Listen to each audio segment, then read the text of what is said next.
Hello guys, नमस्कार, प्रणाम। देखिए कितना ब्यास है बड़ा। अरे साजन मस्ती ब्लॉग के फॉलो नहीं कर रहा है वीडियो का यार दबा के फॉलो करी जा लास्ट में गाना सुनी हमारा ब्यास अब देखिए ब्यास लगाइल बा ई ककला दरारा में तो आए रे वालों के नहीं गाना कुछ सुनल जाओ, मस्ती कर जाओ। आए सुनो। नमस्कार प्रणाम।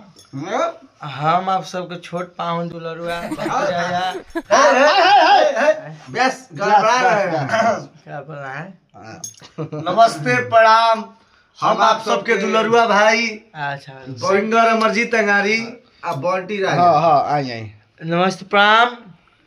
हम आप सबके दुलरुआ मोलरुआ छोट भाई बंटी राजा एक गाना सुनाओ तनी लाइक सब्सक्राइब कर देना। हम सुनाई ठीक ठीक।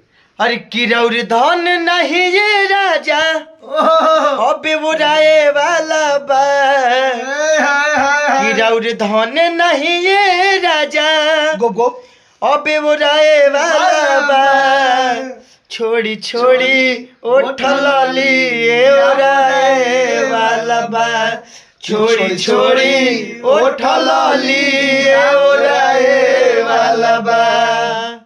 सब्सक्राइब करी जा सब्सक्राइब एकदम जब सब्सक्राइब के बटन में मारी जूता चला के बहन चुत फाट जाए फूट जाओ और वो घंटी बजाई के बजाय यूपी बिहार में बाजे ए मार डालूंगा।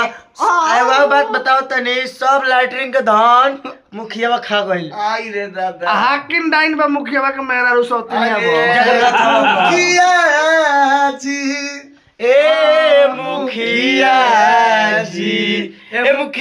जी मन होखे त बोली नहीं तो रउआ खाई बारा दास वाला गोली।